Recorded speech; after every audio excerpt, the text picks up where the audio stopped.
Hello, and thank you to everyone who has joined us. My name is Taya Braun. I'm the Executive Director of the Human Dignity Trust based in London. And I'd like to warmly welcome everyone to this screening and discussion of the Human Dignity Trust's short film, The Sky Will Not Fall. We're particularly delighted to be screening our film to celebrate World Day of Social Justice, which, as you may know, is an international day recognizing the need to promote social justice, which includes efforts to tackle issues such as gender inequality and exclusion. For anyone who's not familiar with the work of the Trust, we're an international human rights organization that uses the law to defend the rights of LGBT people, and in particular, to tackle laws that criminalize them around the world. In over 70 countries today, it is still a criminal offense to engage in consensual same-sex sexual intimacy. We work with lawyers and activists around the world to bring court cases to challenge those laws. And we also support governments that want to voluntarily review and reform their discriminatory laws. And that's an urgent need that this film in particular addresses. Just by way of quick background, the laws that criminalize LGBT people are just one of many sexual offense laws that are discriminatory and harmful and vastly out of date, mostly having been inherited in colonial times from 19th century British laws. And across the Commonwealth today, outdated sexual offense laws continue to discriminate against and fail to protect many groups, including women, children, LGBT people, and people with disability. So the award-winning documentary that you're about to watch sits at the very center of our work. It provides compelling testimonies from activists and change makers across the Commonwealth, and it was beautifully made by our brilliant filmmakers at The Good Side. Before we begin the screening, I do need to point out that the film contains mentions of physical and sexual violence and abuse, which some viewers may find distressing or traumatic. So with that, thank you very much. I'm going to hand immediately over to James at The Good Side to help us watch the film, and then we'll come back for a discussion. Hi, everyone. I'm going to paste the link into the chat box for everybody to watch. We find streaming through Zoom and other platforms gets a bit jittery, so it's better for people to watch in their own internet connections. So I'm going to pop it in there, and it's 10 minutes long. So we'll see you back here in 10 minutes, and we'll wait an extra 30 seconds in case anyone has any glitches at their side. See you on the other side.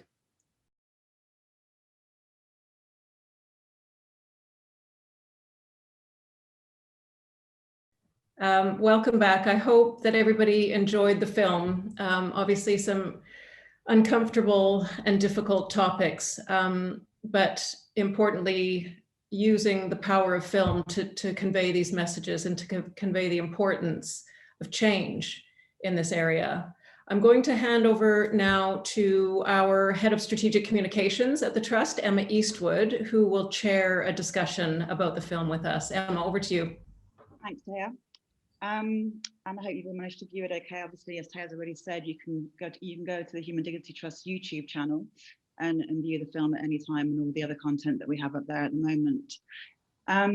So let's dig deep into the discussion. And first and foremost, thank you very much to all of our panelists, both for your work and also for your collaboration in making this film happen. We really do appreciate it. I'll shortly hand over to you to introduce yourselves, but before I do so, just a few comments. I'm going to be asking each panelist a question related to the film, and then there'll be around 15 minutes for questions from the audience.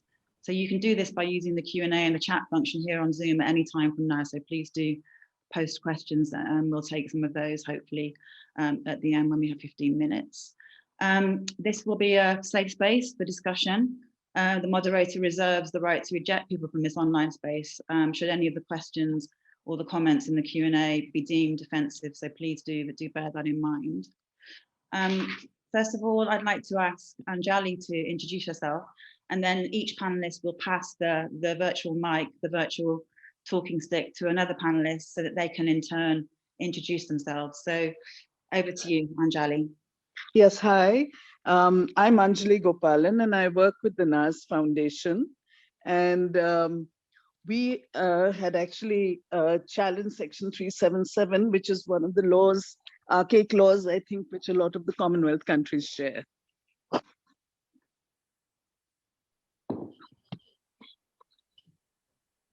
Ouch. And Gaido, would you like to introduce yourself? Sure. Hi, my name is Maruguru Gaito. I am a human rights lawyer from Kenya who formerly worked with the National Gay and Lesbian Human Rights Commission. Like Anjali, my organization in large part is seeking to decriminalize same-sex relations in Kenya. I'm also a researcher, and my focus areas at the moment are the intersections of SOGIESC, social sexual orientation, gender identity expression, and sex characteristics, and race and gender as they intersect together. Yeah. Thank you. And Kim? Hi, good morning, everyone. I'm Kim Central Sparrow, and I am the wife of the former Prime Minister of Belize, and have been very involved in the amendments to our legislations. As you all can see, there were quite antiquated legislations that we had here, and it was not unique just only to Belize, as you can see in India and other parts of Commonwealth countries. I continue my work in terms of advocating for the marginalized, and so I'm happy to be a part of this panel. Thank you. Thank you, Kim. And Taya, you've all already met. James, would you like to briefly introduce yourself? Sure, I'm James. I'm head of production at The Good Side, producer on this film. It means that I steer projects basically from start to finish. And at The Good Side, we work across research, strategy, and film so that we can help our partners take them from evidence-based insight to behavior change strategies and storytelling, always with a firm eye on social change and positive impact. Great, thank you. Okay, so my first question is going to be for Gaito. As a human rights lawyer from Kenya, and obviously you just told us about working with the main LGBT human rights organization in Kenya, what's your experience of the impact of British colonial era sexual offences laws? Well, speaking specifically to the criminalization of same-sex relations in Kenya, I would say that the impact is two-pronged. So you have the more express violations of multiple human rights, which are reprehensible, yes, but more easily identifiable. And, of course, these include like right to life, equality, dignity, the freedom of expression, freedom from torture, etc.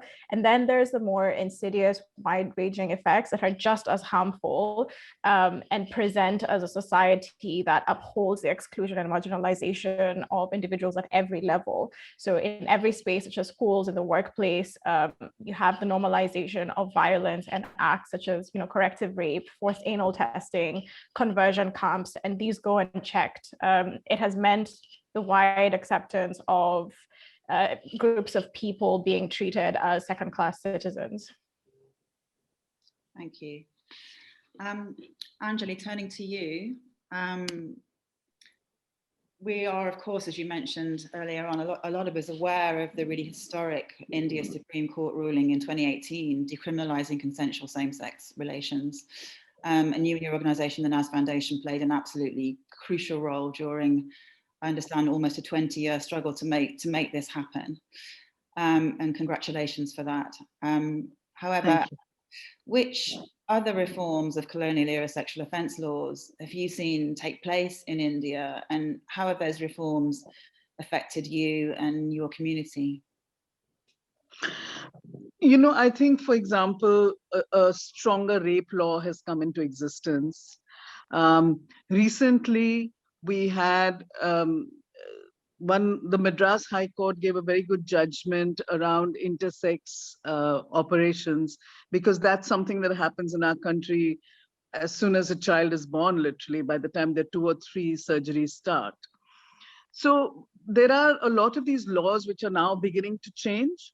But I think when we look at the community per se, except for, and more recently, the NALSA judgment, which gave transgender community certain, gave them protections, which incidentally, the courts were very clear, saying that this will be only for the trans community and will not include the lesbian and gay community. So unfortunately, I think what's happened is I mean, it's great that decriminalization happened, but now everyone assumes that that the community has got their rights, which in effect, that's not what's happened, right? All that's happened is the community has been decriminalized, but they don't have any of the rights that other citizens in this country take for granted. So I think that is the next battle that I see that we have to really take on. Thank you. That actually brings me really nicely, Kim, to the question that I was going to speak. I can see you smiling because it's all very familiar to you, I'm sure. That you're very well known as a champion for change in favour of some of Belize's most marginalised people, particularly women and girls, LGBT people, people living with disability. And you were instrumental in the reform of those colonial era sexual offence laws, as we've seen in the film. Can you tell us about what you're doing right now? You know, what's the next phase in Belize? What are you doing right now to push for further legal reform? And why is that? Why do you think it's important?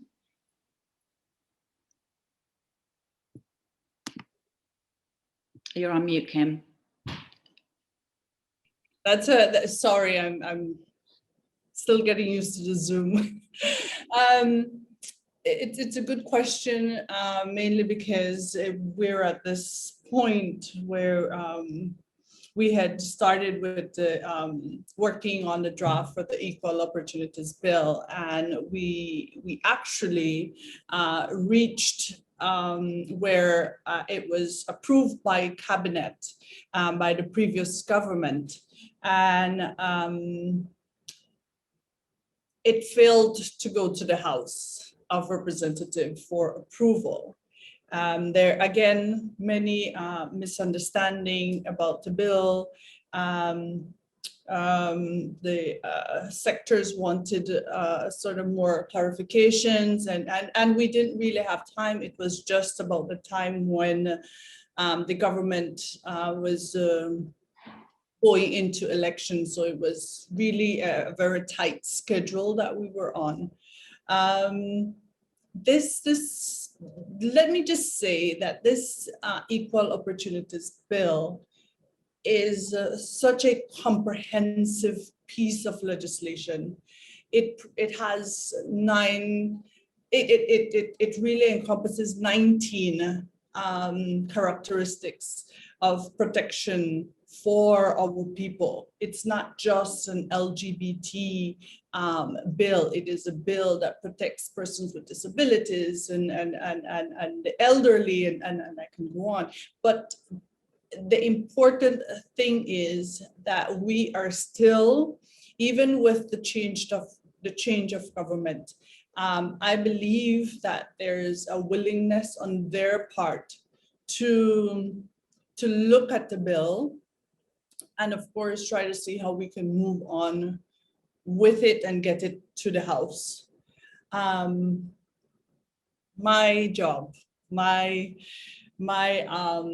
involvement, I will continue to advocate for the passage of this bill in the House. I have made that commitment, and I will continue to do so. We continue to work with the marginalized groups, the groups that are mainly affected by not having this bill. And we're hoping that within, hopefully, the next few months, we can make some inway with the new government. Great, thank you, Kim. I'm going to turn to Taya next. Before I do so, though, just to remind folks that if you have questions for the panelists, please do post them into the Q&A and into the chat, and we'll take them from there afterwards. So Taya, what's the role of the international community in this work, and particularly the Human Dignity Trust, in terms of the reform of these outdated laws?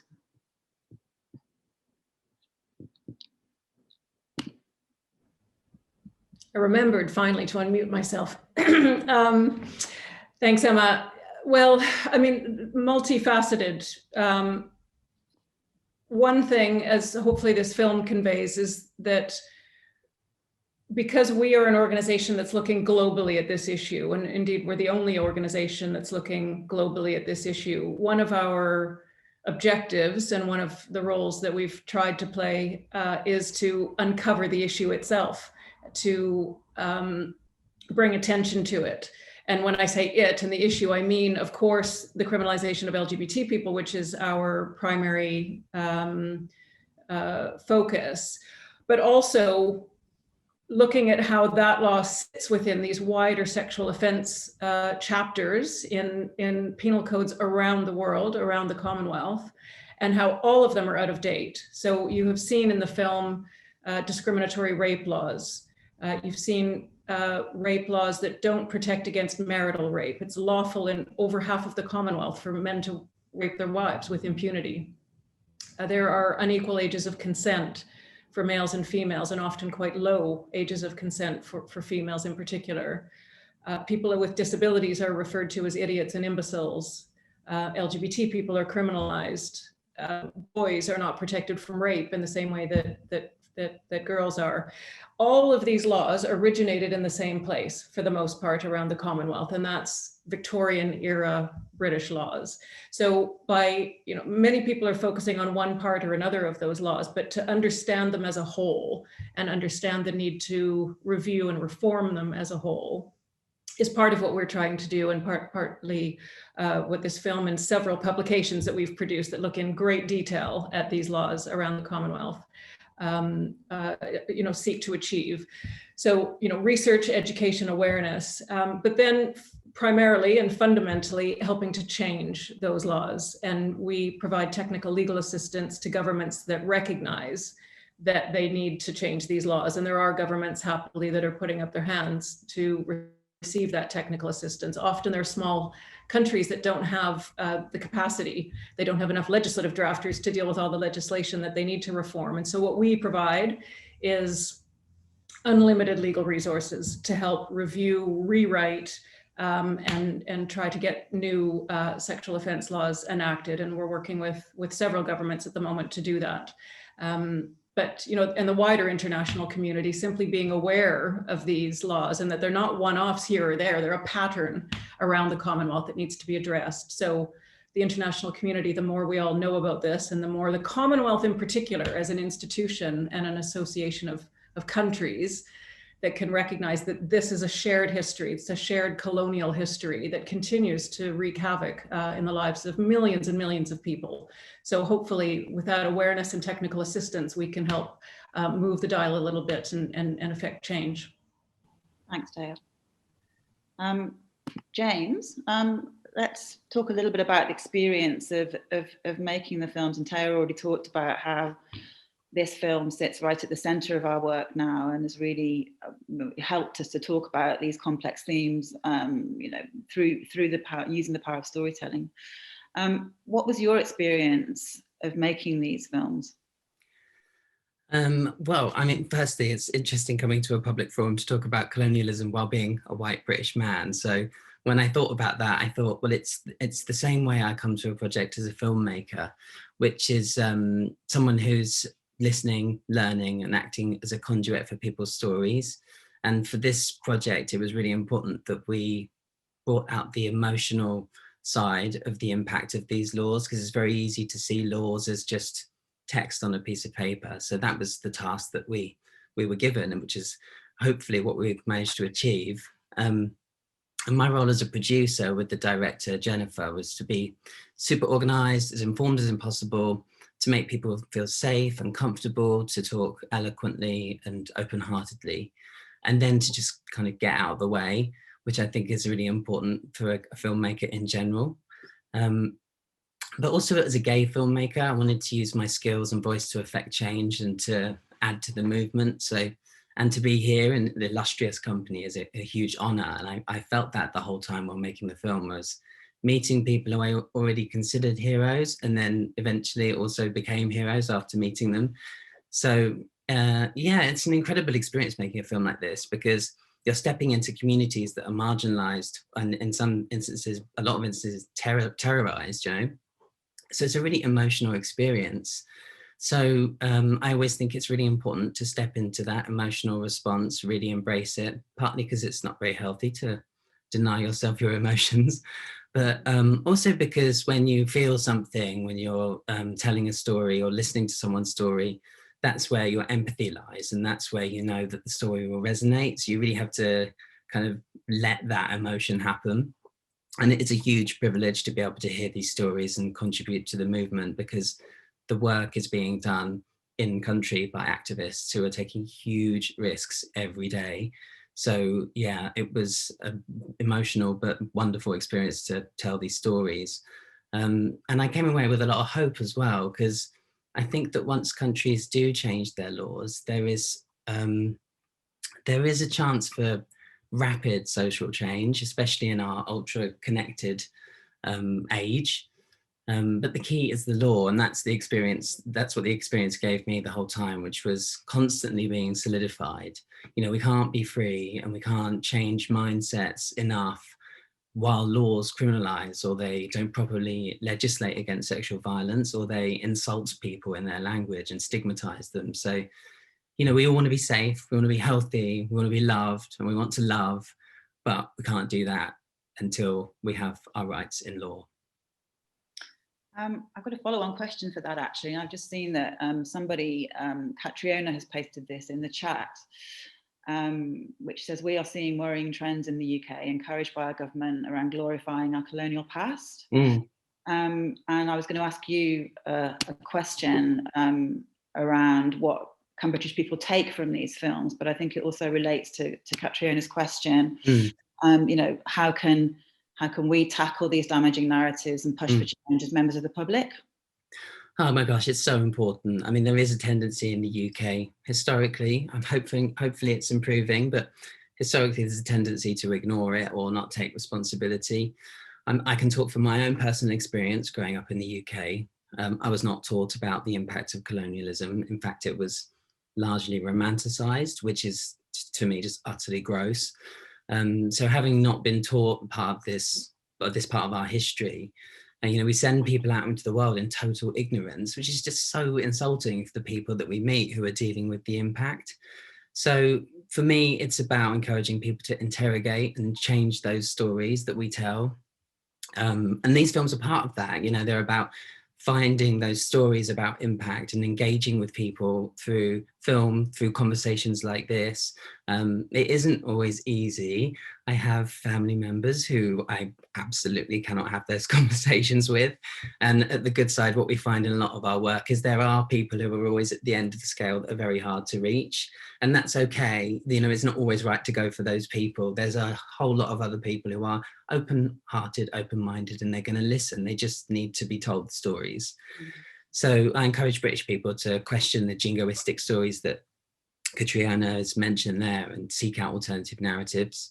Another thing I was going to say about that is that growing up in the 90s was not a great place to be gay. You know, growing up in a community, a household, or a country that rejects you for who you are.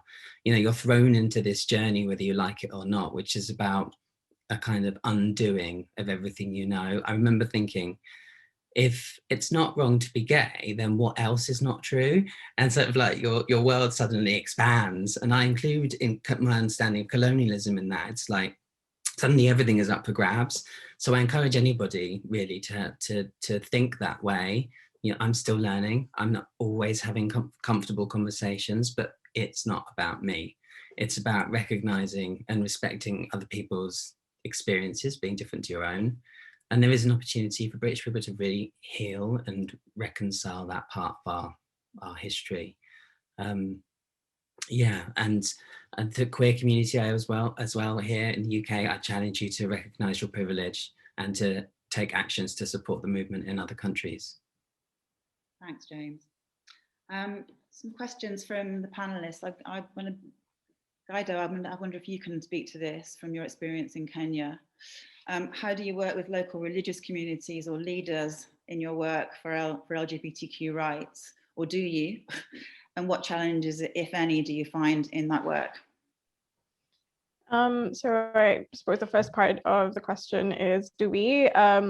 We do. And my experience was that, yes, obviously making inroads was really, really difficult, but it was like a sort of process of incremental garnering of support. So it began with reaching out to a few local religious leaders who had showed some, tolerance or had moderate attitudes toward LGBT people, and then sort of having more and more conversations around how they could within their capacity help the movement. And what we found to be really, really useful was bringing those local religious leaders together, because they lived in perpetual fear of being excommunicated by the church. So it really helped for us to bring them together so that they could feel that they also had their own safe space and their own community within which they could express their well-founded fear of losing, their faith or their standing in the community. And when that happened, then it was sort of magical, because then they started showing up to, the court cases, and they started holding each other accountable, and they started helping each other as well. And yes, a few did suffer the consequences. A few were banished to counties, very far away from the capital, or a few actually lost their positions in church. But having conversations with them afterward, we found that a lot of them stood by their actions. And I think their counterparts, seeing that even after excommunication, a lot of the, religious leaders still stood by their beliefs, I think really fortified them and allowed them to see this work as part of, like, an intrinsic part of their work as religious leaders. Thanks, Guido. I've got a question from Philippa Drew. Hey, Philippa, nice to have you on board. How can this moving film be seen more widely in the Commonwealth at a high level without it being seen as a British film? Taya and James, I suppose that's a question for you. Well, that's one of our key objectives, is to make sure that it is seen at higher levels. And we are organizing events aimed at, decision-making groups and bodies and individuals, ministers for justice, attorneys general, and the like, law reform agencies, the Commonwealth, heads of government itself. That's a hard space to get into, especially if you have anything to do with LGBT human rights. It's a hostile space. But we are doing what we can, and it's important, of course, that it not be seen as a British film, and it isn't a British film. These are stories from countries around the Commonwealth, and they're from individuals dealing with these issues around the Commonwealth. And it's important that countries like Belize, like Seychelles, like other countries that have made significant reform in recent years, speak out in favor of this issue and help to advance both the cause and things like this film that help inform people about the issues. So we're very much working on exactly that, getting it out there and getting it into Commonwealth spaces. Yeah. Kim, did you want to speak to that? And in terms, again, of back to the kind of championing of the work that's already happened in Belize and how that can have a ripple effect amongst other Commonwealth countries? I really do think it's so important to continue the advocacy work and continue to champion this type of work, because it's so, especially in the Caribbean or in the more conservative countries, where there's still a lot of resistance, especially from the religious groups. And I think I saw a question, how do you work with communities or leaders to advance LGBT rights? It is so very important to engage at every level. You will find resistance. You will find those that don't believe in what you're doing. But that does not mean that that you should stop the dialogue, that you should stop advocating. I think it has worked well. I've worked with Human Dignity Trust in speaking about how we went about amending the criminal code And I feel that in a lot of countries, I've received so many feedback on them wanting help or having questions or wanting to do the same. So I really do think it does help to put it out there of how we went about making the change and what it is that we are continuing to do. So so yeah, indeed, it's important to have champions. Very important. Anjali, Kim and Guy have both talked about resistance to this kind of change and to this legal reform in Kenya and Belize, and that resistance very often coming from the evangelical churches and the way that they interact with people who wield power. What's who are the resistors in India? What's the resistance to change, and where does it come from?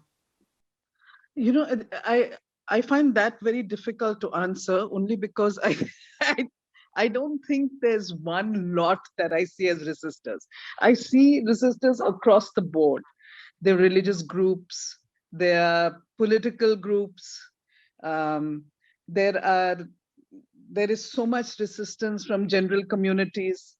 But having said that, let me also tell you, I think the very fact that homosexuality was decriminalized, I think for the first time we were able, you couldn't sweep it under the carpet anymore and say that, look, this is not an Indian thing. It's something that's imported from the Western world, right? So at least that argument started taking a fall. But my experience has been that working and advocating all the time at every platform you get is the key. One is how do you change attitude of society and people? Just because a law changes, it doesn't mean attitudes are changing. And secondly, it is how does one now look at other laws which will strengthen the community.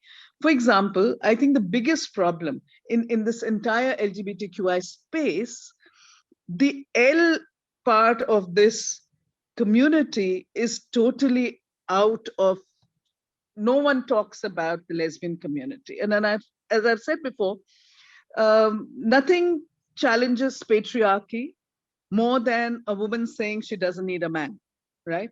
So it's really difficult for women. Not to say that it's any easier for the rest of the community, but I think we really need to look at changing laws or bringing in new laws. For example, in India, we don't have an anti-discriminatory law. So I think I would work towards an anti-discriminatory law, which is inclusive of all, not just the LGBTQI community. So then that way, no one can point a finger. It's everybody who falls within the umbrella of that law. So I'm still thinking about it, debating about it within myself, because it's all very well to talk about laws like marriage, etc. But I think that's where we're going to get the most pushback.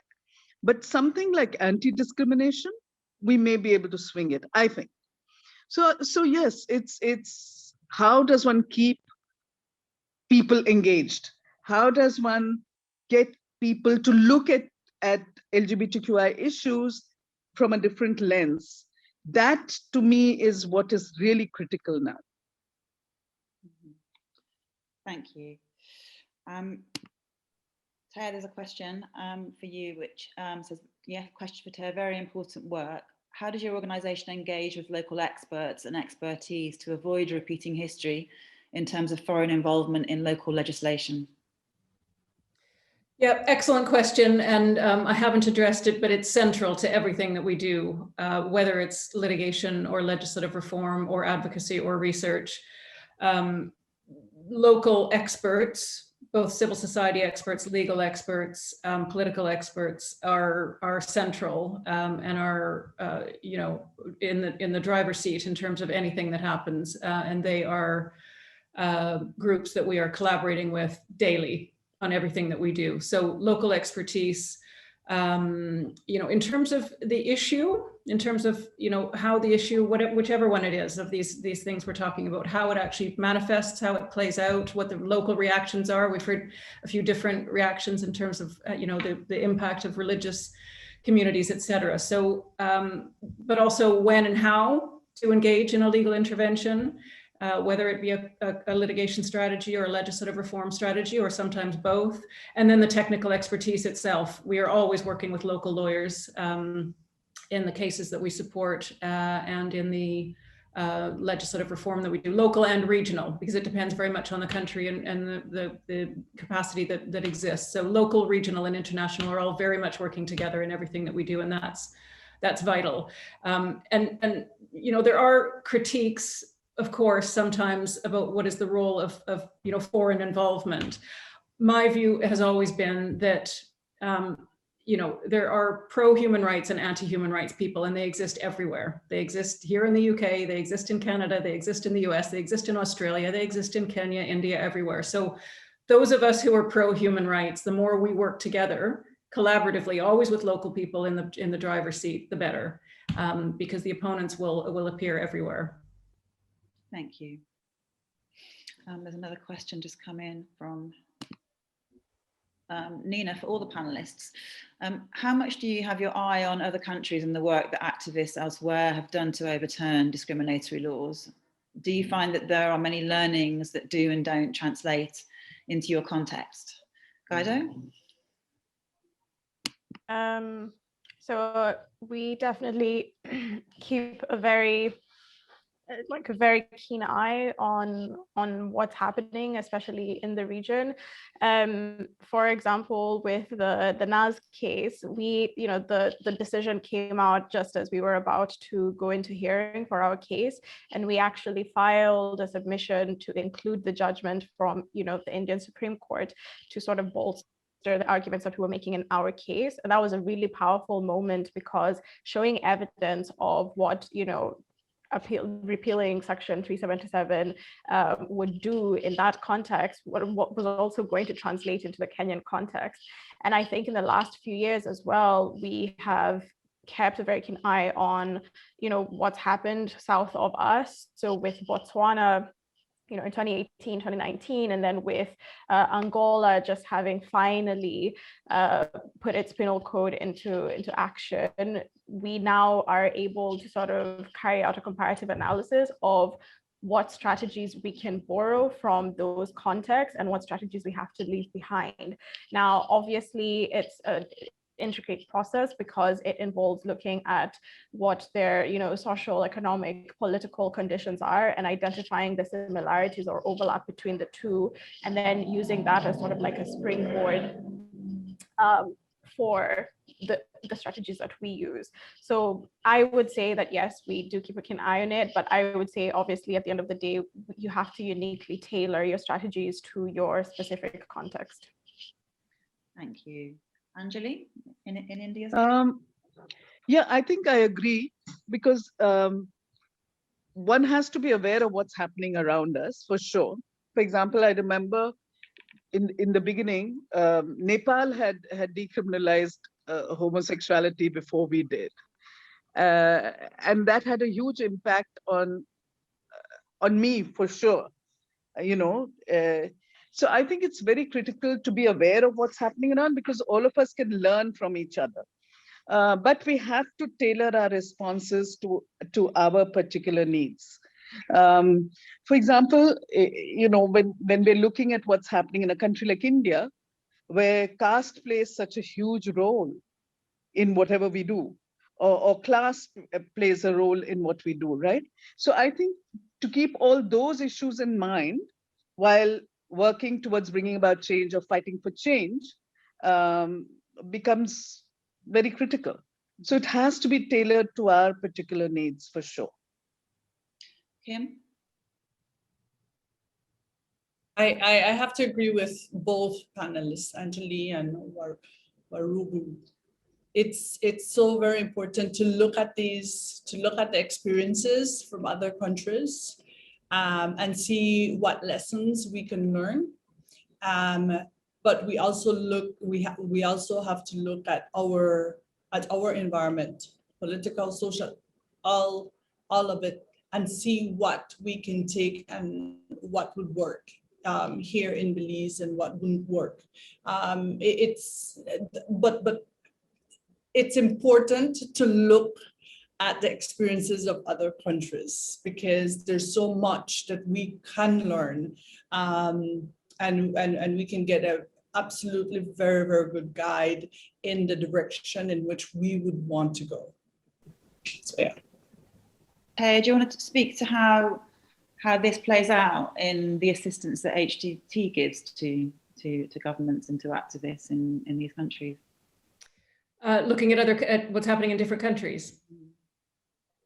Yes, well, we've some of our publications have done exactly that. We've tried to pull together, partly, as I was saying earlier, to identify that this isn't a single country issue ever. It's a pattern across the Commonwealth, and so looking both at the patterns of historical laws that still exist around the Commonwealth, but also the patterns of how change has been affected and how that change in one Commonwealth country can inspire, inform, and assist another country. So, in the Commonwealth, it's a perfect place for this kind of cross-country collaboration because of the colonial history. These countries have, for the most part, with lots of differences here and there, but the same legal system, the same entire legal system was inherited. Similar constitutions were inherited. Processes for law reform are very similar. The language of law is very similar. So there's endless amounts for collaboration. And as I was saying earlier, small states, often there is a convening of attorneys general from small Commonwealth states, and they get together to do exactly that. There's no sense reinventing the wheel when lots of Commonwealth countries will have done something similar in terms of legal change, whatever that might be. So bringing people together, bringing the information together, and also bringing the technical expertise together. One of the things we've done is initiate a Commonwealth group of experts. So in all of our legislative reform, we are drawing, this goes a little bit to the earlier question, we're drawing expertise from around the Commonwealth. The work that Kim has spoken to a little bit in advancing anti-discrimination and hate crime legislation, that has drawn expertise from Belize, from the wider Caribbean, from the UK, from Canada, same in all of the other initiatives that we're involved with governments. There's expertise coming in from around the Commonwealth, and notably from countries that have gone through this process already. They have affected sexual offences law reform. So to be able to share that makes it easier, and also I think again makes people realize that this is a pattern and a shared history, and there are shared solutions. I think that speaks a little bit. There's a question from Renee. Hi, Renee. Nice that you're here. About what role does the Commonwealth have in encouraging the topic of decriminalising these laws and making it a priority issue for its membership? And if the Commonwealth has been helpful or involved in supporting and advocating for changes to these laws in territories that have actively moved to tackle the removal of these laws. I don't know whether you want to add anything to that, Taya, or Kim, whether you could speak to that too. Well, let me just say, I mean, the Commonwealth needs to significantly step up. The Commonwealth is a couple of different things. Firstly, it's just an association of countries. And then, it has institutions, the Commonwealth Secretariat, and importantly, ministerial meetings. So there are every 2 or 3 years ministerial meetings from various different ministries. So there's the Commonwealth Law Ministers meeting, there are, women's ministries meetings, et cetera. And those spaces, on these issues, they're not easy to get into. And that is a flaw of the Commonwealth, that it's obstructionist, frankly, when it comes to dealing with these issues. So we have to be creative, and we are creative. One of the things that we did, the Commonwealth Law Ministers meeting was last held in Sri Lanka in late 2019. And we tried to get this issue on the agenda. That's the primary space where this issue should be discussed, or one of them at least. These are law ministers responsible for the law in their country being constitutional and being human rights compliant. So we tried to get into that space and we're not successful, and we simply went anyways. And we organized an event in the same hotel venue. We invited law ministers and diplomats from the Commonwealth, and several did attend. And we shared our research on sexual offense legislation around the Commonwealth. And we had the Attorney General from the Seychelles chair that session. So, you know, we do need to get into the spaces, but often you have to be quite creative in how you get into them. And the Commonwealth, you know, really needs to take this on, you know, without sort of being pushed and prodded, because it is a Commonwealth problem. These laws exist in other countries as well. It's not to say it's only in the Commonwealth, but just in terms of putting it in perspective, the you know, 72 countries globally criminalize LGBT people. 35 of those are Commonwealth countries. So the Commonwealth, in terms of the number of countries, is about a quarter of the world, but they're 50% of the criminalizing countries. So it's a disproportionate role that the Commonwealth plays, and that needs to be recognized. Thanks, Taya. Kim, anything to add on that?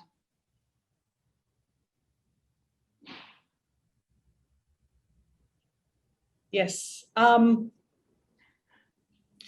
You know, we often look to the Commonwealth for guidance, and they're like the big papa for us, since we are part of the realm of the Commonwealth. But I really do think that as individual countries, we have to take responsibilities for our laws, our people.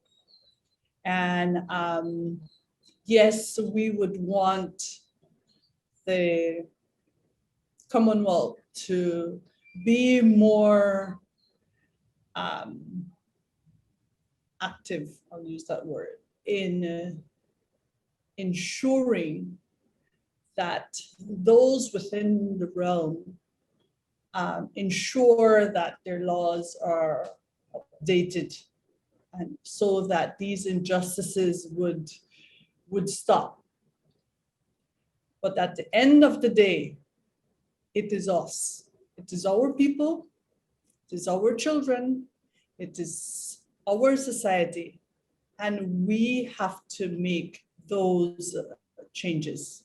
We cannot depend on others. So my advice is you have to take that first step. Yes, we welcome the help, and we've worked very, very closely with HDT, and they have been super instrumental in getting us where we are.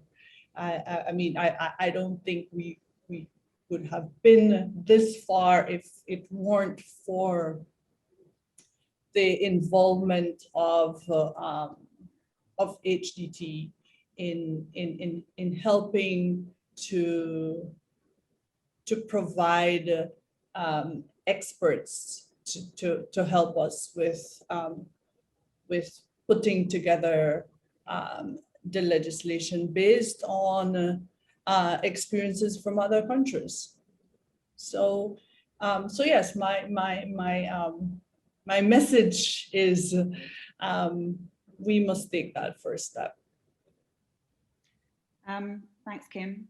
I've got a question, I think, for Anjali and Guido here from Achieng Adoyo. How do we change the narrative that LGBTIQ is a westernized agenda that is being imposed on other countries? Because that seems to be the argument by those against the LGBTQ community. Well, I think one of the things that is critical is to have research reflect how the LGBTQI community has been part of our cultures from time immemorial. That's one thing that has happened to some extent in India. I also think it's important that these laws change because, for example, the decriminalizing, I think, in some ways addressed this issue to some extent. But this argument is something we're going to hear all the time. Anything that people don't want to agree with or they're against, they'll always put it on the other. So it doesn't matter whether it is women's rights, whether it is talking about rape, whether it is talking about inclusion, diversity, it doesn't matter. All of these whenever you talk to people, very often if they don't agree with you, it's seen as a Western phenomenon. So I think that is something that we have to counter with arguments which are based in our historical realities. And to a large extent, it's very critical that that research happens and is shared extensively with communities. I think that's what will help us in the long run. Guido, this is a big battle in Kenya. Indeed. So obviously I agree with everything Angelia said. I think one of the things that has been really powerful in the last few years for us across the continent really has been, you know, all the work that a lot of people have done to try and, you know, bring the oral histories that did exist that had gotten, you know, erased around queerness to life, and to people's like present day realities. I think that in addition to grounding, you know, our arguments, as Anjali said, in historical realities, I also think that it's really important to cultivate our present day queerness, right? So I think that having more imagery of everyday, for example, Kenyans who are queer living their lives and being themselves, being their true selves is really important. It has been really important. It's been important to have campaigns around, you know, love, being human.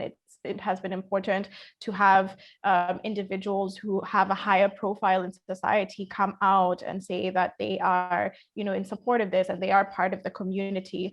I think we always should begin with being also very clear, like, and simplistic in our messaging, that homosexuality is not Western, homophobia is, right? And then with that as the starting point, presenting evidence overwhelmingly, continuously, you know, and in an undeterred manner to that effect. Thank you. I've got another question, which I think is maybe I would like to ask to James, from Catriona, saying it's amazing to see everybody here together, cross-country collaboration and learning at its best. What advice do you have for other collectives of organisations, researchers, filmmakers and lawmakers wanting to replicate something similar? James?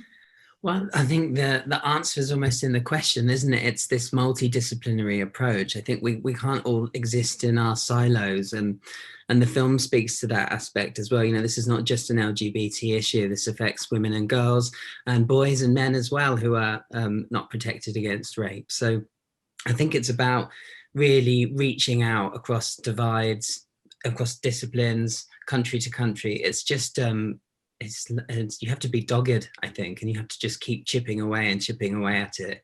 And it's about telling stories, and I would say that, wouldn't I? But it seems like a lot of this is quite linked in what we're saying right now, which is changing these narratives is about visibility. It's about accessing halls of power. And a lot of that time is people in the media. So it's, you know, these tentacles of these narratives, they reach out in every direction, and we have to access all of those places together.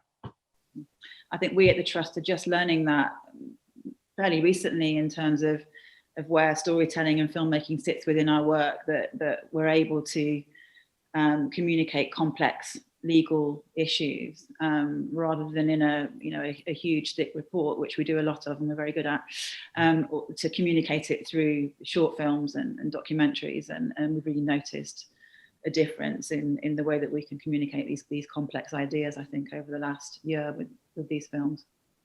Yeah, and we have to, I mean, I encourage everybody who's here to share the films widely and organise events like this locally. I think it's really important that we see these films as tools for everybody to use.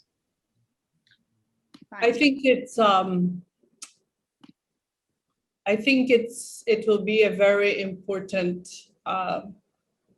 piece of tool, as you just said, for so many countries that we all should use. I'm just trying to think about reaching out to CARICOM so that they can, you know, show it widely. I think it will be an effective,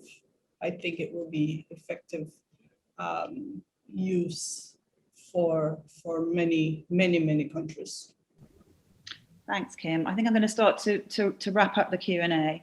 I just wanted to ask the panelists if there's anything else that you'd like to add, that you feel that hasn't been mentioned so far, that you'd like to speak to the audience about. There's just one thing I want to, and I'm thinking aloud, is that I think it's becoming very important for us to convince people that homosexuality, in the larger scheme of things, is not about sex alone. Everyone forgets it's about love, commitment, caring, all of that. So how does one really normalize the community is very important to my mind. Thanks, Anjali. Great, everyone. Well, with that, I'm afraid we're going to have to finish up now. So thanks to all of you for coming along to the screening and to the discussion, and a special thanks to Anjali, Kim and Gaito for your contribution to the film and for appearing on the panel today. We really appreciate it. And of course, to James and The Good Side for making such a wonderful, impactful film. You'll all be shortly receiving an email with information on how to support the Trust's work, to find out more about The Good Side, to read the Trust reports, and we're also going to be asking you to complete a short survey about this event. We'd be really grateful if you could do that and take just a few minutes to complete it, as it's really useful for our learning and for our funding. And as James said, please do share the film as widely as possible. Thanks for your support. Thanks very much for coming along. Take care and have a good day, everybody. Thanks, Emma. Thanks, everyone. Bye.